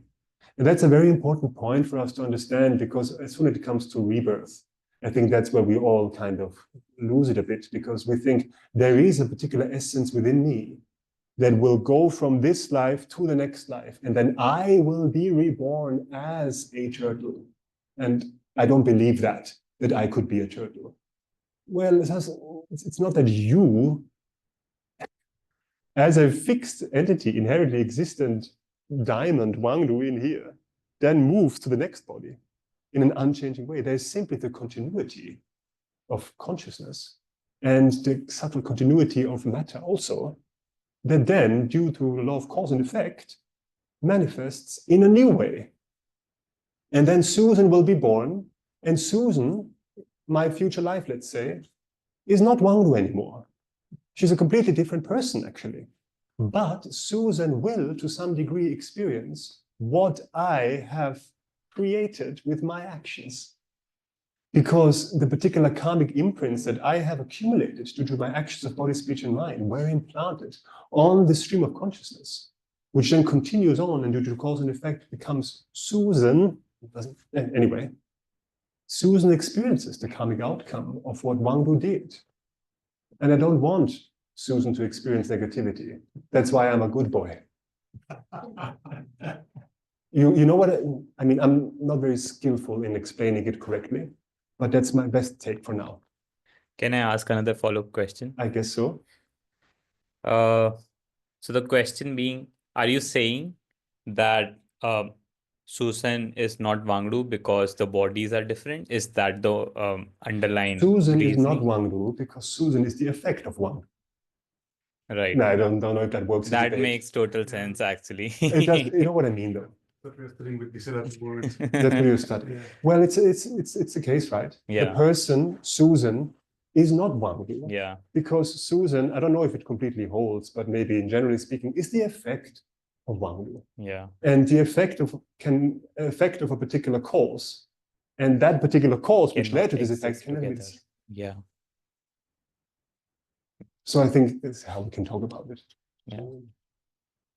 Thank you. Yeah, thank you. Thanks. You have to say how long we can go. You decide. Okay, let's see. We're not going to go past 9, I promise. I don't know if I promise, but I'll try. So I've always wanted to ask this question that, you are a monk. So basically, and before this, you were not a monk. So, your Christian name, you had your own profession. I've heard you were a musician before. So do you have these two eyes inside you? Like, there is this Christian guy who used to play guitar, and now I'm a monk. Christian guy who used to play. Guy Sounds from like I played Jesus songs. and now there's this monk who has to refrain from a lot of music and all of that. So is there this dichotomy? And then who are you? Like, is there this thing? Like, like in my body, there's this one body in which I'm struggling to find who am I, basically. Like He was and singing also. Very angelic voice. So, I mean, sometimes it feels like that a bit. Sometimes it feels like that, right?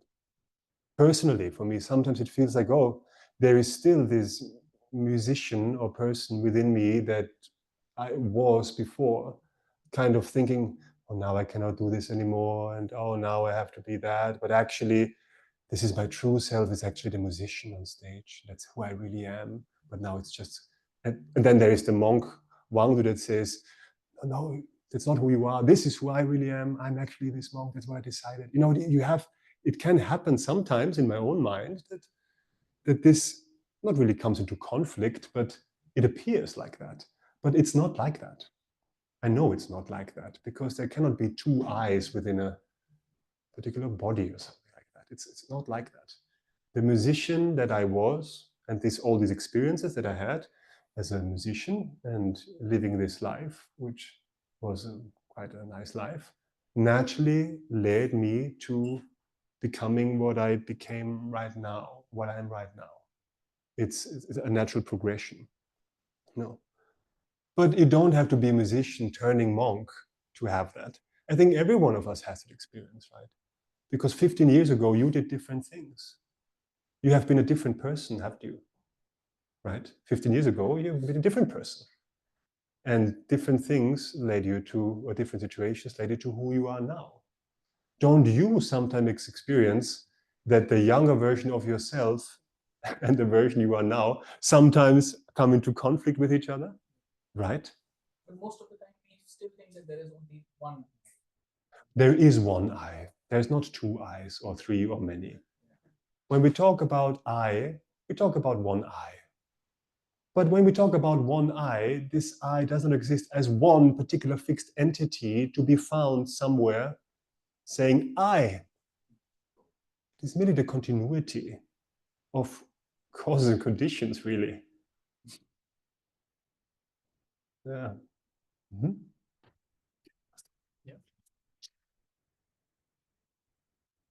So, Wangdula, when we are talking about impermanence or the change also, there is a factor of time that come in. Like something is changing from moment to moment, so there is a moment. Yeah. So, but then the time itself maybe is empty of its inherent existence. Maybe it's something which we have developed societally, and there exists no time. And also at times, when we refer to time, we think it as a linear progression. That, you know, it will go from, like, it will move forward or backward. That's how it's usually referred to. Like, even when you use gesture, that was the kind of hint I got. So, but then how do you look at it, or how Buddhism looks at it? Because I don't know if there is a time, and if time is just imaginary or real, or it's just a cyclical thing. So, I mean, what is time? Because time, like the reason time is important, because that is defining that something is changing or it's playing an important role. I think that we can define time as a particular way of measuring change. I guess it's what we call, time is imputed. Depends upon change of certain phenomena. So when the sun, when they have sundials, kind of how they measured time or day, or you have a particular, how you call them, these hourglasses, for this particular sand to run through this particular hole and accumulate, and an hour has passed. That's what we call 1 hour. So also time or change. The question is, does that have its own inherent existence? Is that what you're asking? Yeah, because let's say now also, as you describe, it's a reference point maybe. Like 1 hour is shifting, so maybe it was here and now it's here. So then we are clinging to it, right? Like we are clinging to somewhere, it feels. Yeah, I mean, I'm not sure if I can answer that question well, but what is 1 hour? 1 hour is the accumulation of 60 minutes. What is a minute? A minute is the accumulation of 60 seconds.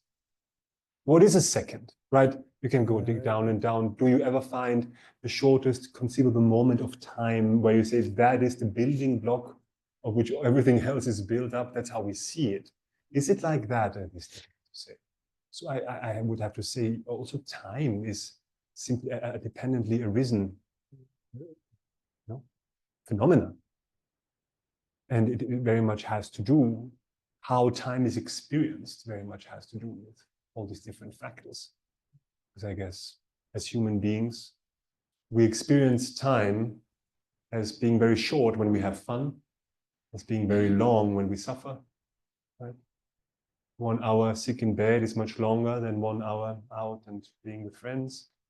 And I think when you have different sense organs or different brains, a different way of experiencing your surroundings, like an animal, for example, I think that a fish probably experiences time completely differently, what we call an hour, than a human being. That's why they often say that in certain realms of existence, in the Naraks, for example, 1 human day is experienced as billions of years there. And 1 day in the God realms, it's like many lifetimes in the human realm. So time is very relative. I don't know, but yeah. Thank you. You already asked. Maybe there's one, Roy. Yeah. Roy was kind of Roy's hand also maybe has a cramp. Maybe Roy goes first. Do you see the prompt, Roy, to unmute? Yeah. You can keep your video on. Just click on the OK or the yes. Am I audible? Yes. Yes. Yes. Venla, thank you so much for your teaching. Thank you really so much. Venla, my question is about causes and conditions. You had mentioned that causes and conditions are in a state of constant flux. Mm-hmm. Why are they in a state of constant flux? Well, when we talk about a particular phenomena being dependent upon causes and conditions, we can talk about various types of causes and conditions.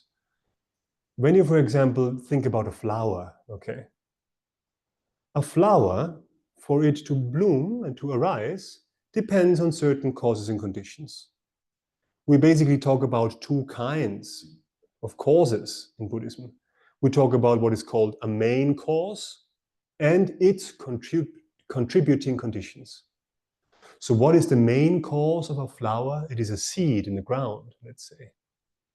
If you have a flower, a seed of a tulip in the ground, and then certain contributing conditions come together, like sunlight, water, fertile earth, time elapsing, warmth, fertilizer.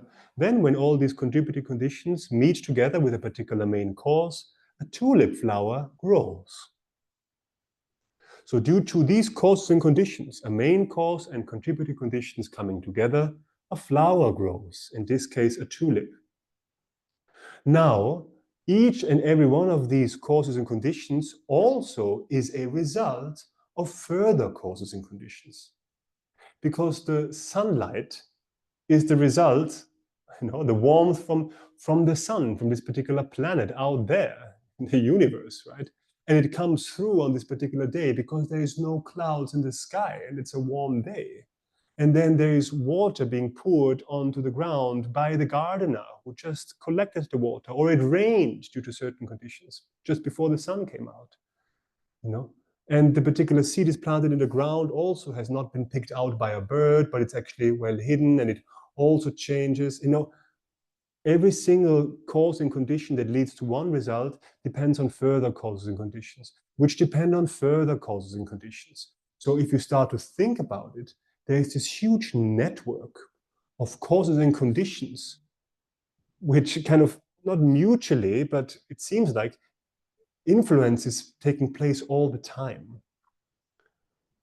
So that's what I meant by every cause and condition leading to a particular phenomena to arise is by itself further dependent on causes and conditions. And that network is kind of infinite. It's really mind-blowing if you think about what kind of things need to come together for a simple flower to arise, right? What needs to come together for this body, your body and my body, sitting here and having this conversation, for this to function? If you think about it, right? All that, this room being here, people being here, the climate is okay, the internet is working. I mean, it's endless, So that's what I meant by causes and conditions depending on further causes and conditions. And there is this huge interdependent, constantly changing network of phenomena playing out, building our apparent reality.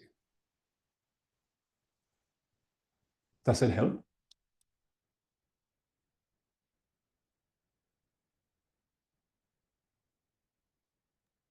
Thank you. Thank you very much.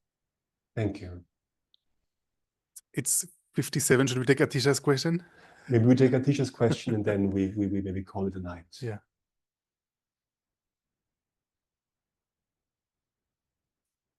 Atisha, you should see like a prompt to unmute. Just press OK or yes. Okay, Yeah. thank you. Thank you, Venerable. Thank you. Welcome. You mentioned purification and after that source pain or something like that. So my question is, when you do purification and suddenly something happened, you hurt or you have to stay in bed, something like that. Please, what do you recommend to do in that moment? Because something happened that stop with your practice, stop with your Dharma, because you stop purification and you have to stay in bed just for short, not nothing important, just for a while, no? But what do you recommend to do in that moment that have to do in bed, or you can not move the knee or something like that, please? Well, the thing is, Dharma practice doesn't stop when we experience obstacles.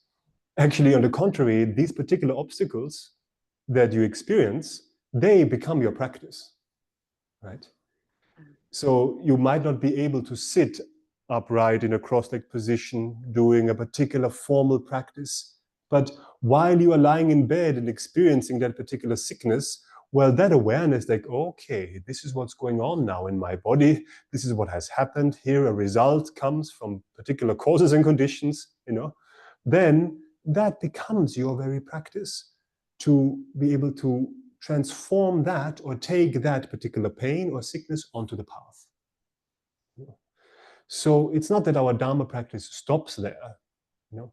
On the one hand, you can simply do your particular practices while lying in bed. If there's certain prayers you want to recite or certain things, you might not be able to watch your breath perfectly, but that's not what we talk about actually when we talk about Dharma practice.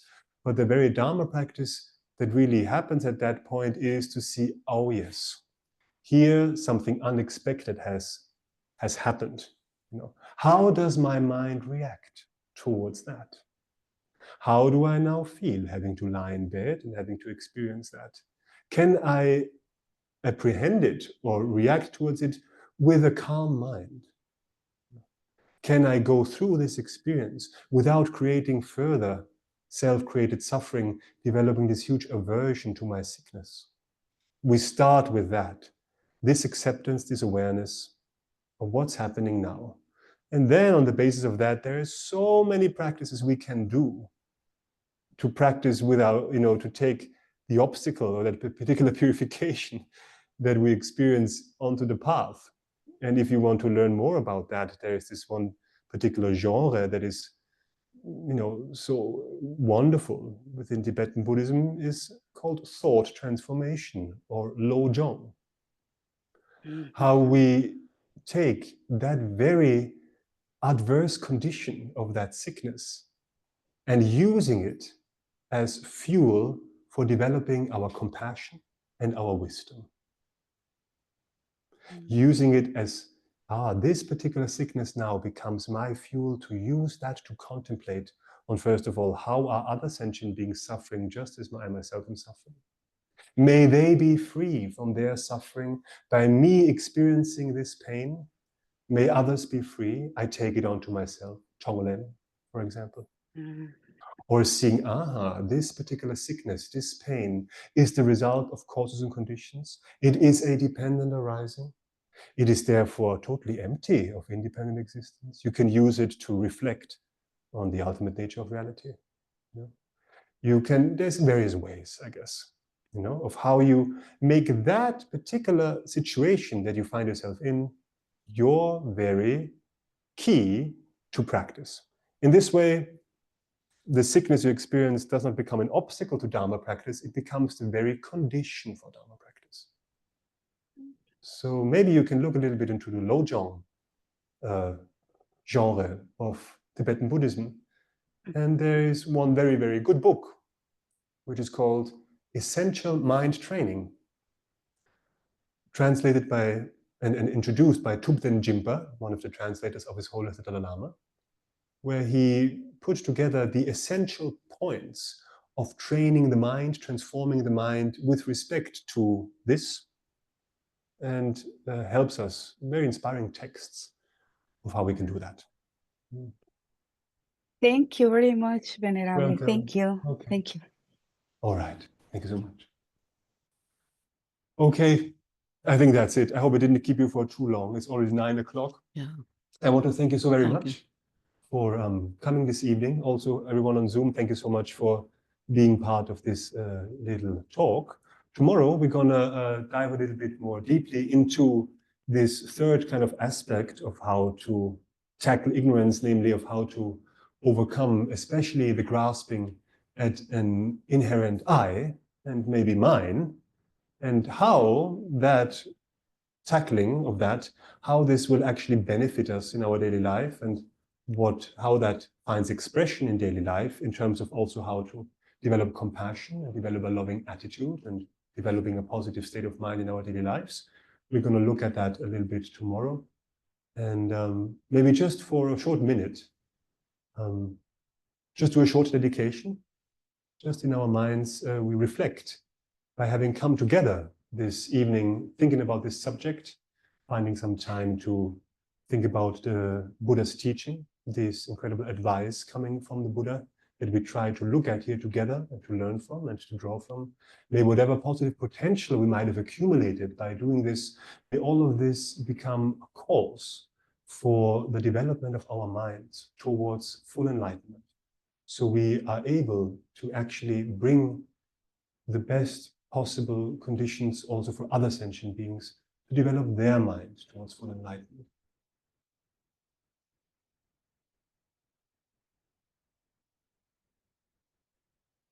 In this way, may the precious thoughts of compassion and love for others, which has not yet arisen in our mind, arise and grow. May they be cultivated. May that which already have arisen never decrease, but increase more and more. And also may the wisdom realizing the nature of reality, which has not yet arisen, arise and grow. And may those little insights that we've already gained, a little bit, however slight they might be, may they never diminish, but increase and grow more and more.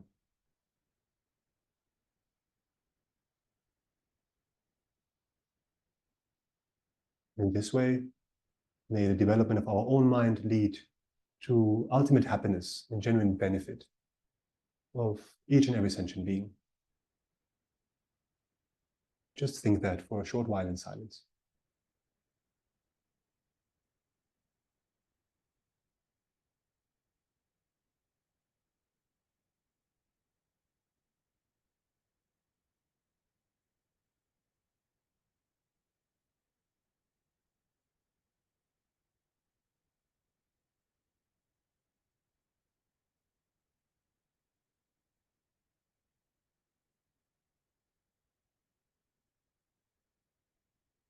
All right. Well, thank you very much, Thank you. Venerable Wangdu, Thank you. for your very lucid presentation. I'm sure it has given everyone a lot of material Okay. to, Yeah. what should I say, reflect on and meditate on. So we wish everybody a very speedy enlightenment. We Thank do. you. Thank you very much. Bye. Thank you.